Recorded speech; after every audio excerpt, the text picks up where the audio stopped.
When it comes to dating, red flags are something that I want you to pay attention to. However, today I'm going to talk about a special type that you can maybe be a little bit more forgiving around. So let's call them yellow flags.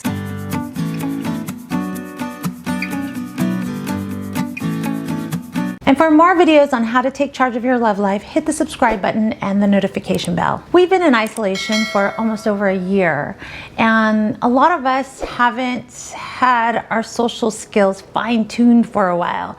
So there's going to be a lot of people tripping over their words, saying the wrong things, maybe not having great boundaries. Well, today we're going to talk about when is it okay to say, well, I'm going to give this person a chance versus, oh my gosh, that's a glaring red flag, I need to walk away. These are the people that probably wouldn't have been flagged pre-COVID. If you see these behaviors elicited after, the pandemic's over and this is just who they are, that's a red flag. I don't want you to be so understanding, okay? We'll give them at least 2 to 3 dates for them to prove themselves. So what are the signs to look out for? Okay, if a person has a difficult time communicating and they're answering questions with yes or no and forgetting to ask you questions back, and they do it maybe on the first or second date, and you're seeing that as they progress and they're getting comfortable and hanging out with you, that they are interested in you, asking more questions, listening,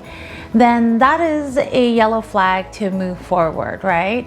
If they continue to talk about themselves and not ask you a single question after they've gotten comfortable with you, that is a red flag to walk away. So the next one, I get a lot of questions around, and it's about intimacy during COVID. Listen, there's tons of people with different levels of comfortability, whether it's just holding hands, kissing, hugging. So unless we find out this information ahead of time, it's going to be awkward if you go in and you go for the hug and the person leans back, right? Because they're not ready for it.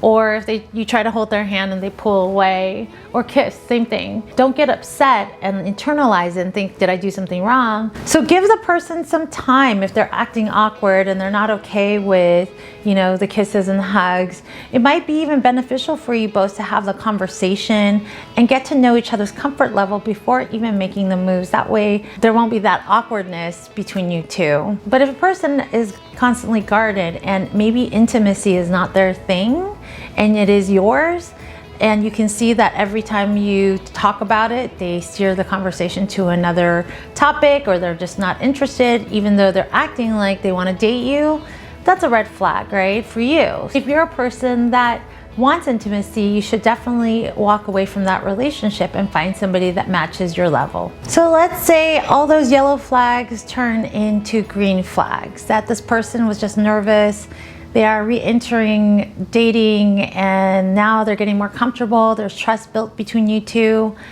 What do you do next? How do you socialize and date and re-enter into society? First, I want you to be compassionate and understanding with them and yourself. Let's say you want to go to the movie theater and that date of yours isn't really comfortable with it yet. It's important to respect each other's comfort level when re-entering society, right? Be compassionate with them and say, okay, well, what are you comfortable with? What can I do to make you comfortable in this situation? That is definitely a green flag behavior. But if a person is judging you and making you feel small and saying you're stupid, why do you feel this way? That is a red flag, okay? Not even a yellow flag, a red flag for you to walk away. Just know it's going to take time for the both of you to feel confident, secure. We are still going through a pandemic, unfortunately. So now I want to hear from you. What questions and comments do you have? Leave them below. I do reply. And if you want to talk to me personally, please go to amiethedatingcoach.com and let's connect there. Remember, it's never too late to take charge of your love life, and I'll see you in the next video.